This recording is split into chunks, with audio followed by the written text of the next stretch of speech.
Magandang araw ng linggo po mga bayang karerista. Magbibigay na po tayo ng tip, giya at impormasyon para sa araw na to, April 13, 2025. Tara!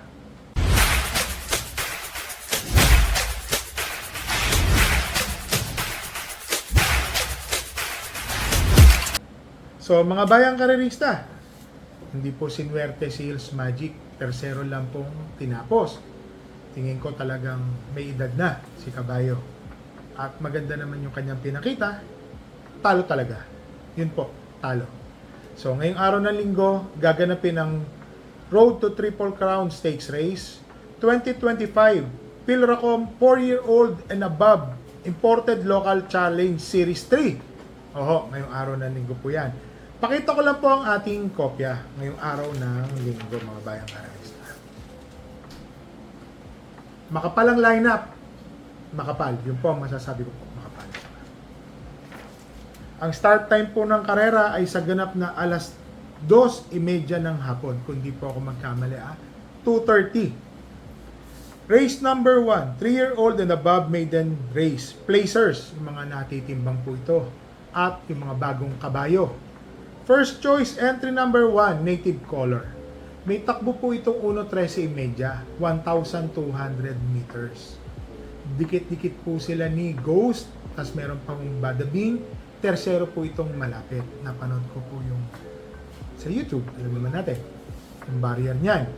Meron po si Kabayo. Tingin ko po, malaki po ang panalo ni native color. Second choice, entry number 5, Royal Salute.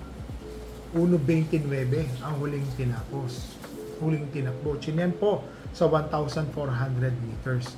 Tingin ko ho, malaki po ang panalo ni Royal Salute. So dito sa race number 1, first choice, entry number 1, native color. Second choice, entry number 5, Royal Salute.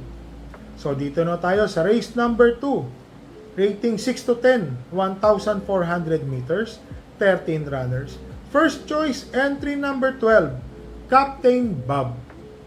A.R. Villegas. Mababa na po sa laban. Tingin ko ho, malaki po ang panalo ni Captain Bob. Second choice, couple entering 5 and 5A. Iikot lang and Danius Sun. Si Danius Sun, mga bayang karerista, segundo, tersero, always in the money. Parati pong nandoon ang nandoon. Dikit-dikit po sila. Sa tingin ko po, swerte na lang po ang kailangan. Mananalo na po ito si Danius Sun. Third choice, entry number 1, Matuling Kabayo, Malibu Bell. Baka mapabayaan po ito sa unahan. Tingin ko po, iba po kasi pumacing to si Malibu Bell, lalo na JB Hernandez po ang papatong. Pag na-rate po ito na maganda, tingin ko po, mananalo po ito. So dito po sa race number 2, first choice, entry number 12, Captain Bob. Second choice, couple entering 5 and 5A, iikot lang and 5A Daniel Sun. Third choice, entry number 1, Malibu Bell. Dito na tayo sa race number 3. Dito na po gaganapin ang Pilracom Road to Triple Crown Stakes Race. 13 runners. Gandang laban nito. Milya po ang karera. 1,600 meters. First choice, couple entering 6 and 6A, Haleo and La Luna. Parehas magaling na kabayo, mga bayang karerista ha. El Haleo, nung 2-year-old campaigner po ito. Tingin ko hindi po ata ito natalo. Basta magaling na kabayo po ito, mga bayang karerista. Tapos si La Luna, stakes campaigner, nanalo po ito si La Luna. Mainam na kabayo din po ito. Sila po dalawa ang aking first choice. Second choice, entry number 3, Blackjack. Nakita niyo naman po yung tinakbo ni Blackjack nung nakaraan. Humaba pa ho ang distansya. Tingin ko po, nagsilbing batak po kay Blackjack yung takbo nung nakaraan. Habol siya ng habol, akala ko madidisgrasya niya yung Yamado doon. Para sa akin po, magandang dihado. Entry number 3, Blackjack. Naglagay po ako ng third choice. Entry number 13, Natasha. Bakit to? Deremating kabayo. Malayo ho itong nanalo nung kanyang maiden stakes race. 1.27 ang kanyang tinapos. Balita po natin, umentado. Batak na batak sa laban, mananalo. Nilagay ko lang po siyang third choice kasi yung numero nasa kalabas-labasan. May malaking tsansa po itong manalo. So dito sa race number 3, first choice, couple entering 6 and 6A, El Jaleo and La Luna. Second choice, entry number 3, Blackjack.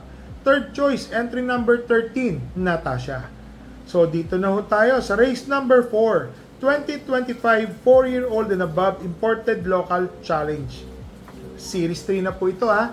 2,000 meters. 4 runners lang po sila.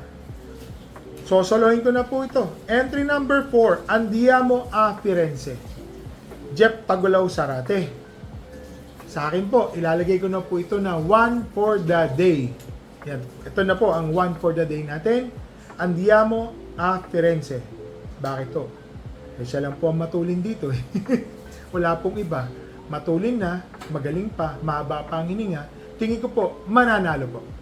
So dito po sa race number 4, entry number 4, Andiamo a Firenze, 1 for the day. Solo po natin yan. So dito na tayo sa race number 5, rating 28 to 33, 1,400 meters, 8 runners. First choice, entry number 3, Save My Savings. Tumakbo po itong si Save My Savings, mga bayang karalista. Kasama po niya si Charge the Castle, nandun po si Chuligan. Siya po ang humabol kay Chuligan, kundi po ako nagkamali. So, ilang kwartos po yun, no? 3 kwartos po nandi po na pahinga si Chuligan. Saka po, kinuha naman ni Charge the Castle, nakadikit na rin, biglang chinak, pero nakakapit pa rin po dun si Save My Savings. Doon po yung muntik matalo si Chuligan kay Red Queen. Para sa akin po, entry number 3, Save My Savings, first choice. Second choice po, entry number 6, Wild is the Wind. A.R. Villegas ang papatong. Tingin ko po malaki po ang panalo. Deremating kabayo. Kung magkakaroon po ng pressure sa unahan between Save My Savings, Lucky Hilda, Catch in the Cradle, Rocking Bell, tingin ko po may panalo po si Wild is the Wind. Isang deremating kabayo po. Naglagay po ako ng third choice. Entry number 4, Attractive Force. Bakit to? Si Attractive Force is isang sumusunod. Pag pinilit po mauna, magbabago po ang senaryo. Pero pag ito po ay sinunod, tingin ko po, bibibo lang to sa rekta, may panalo rin po ito, si Attractive Force.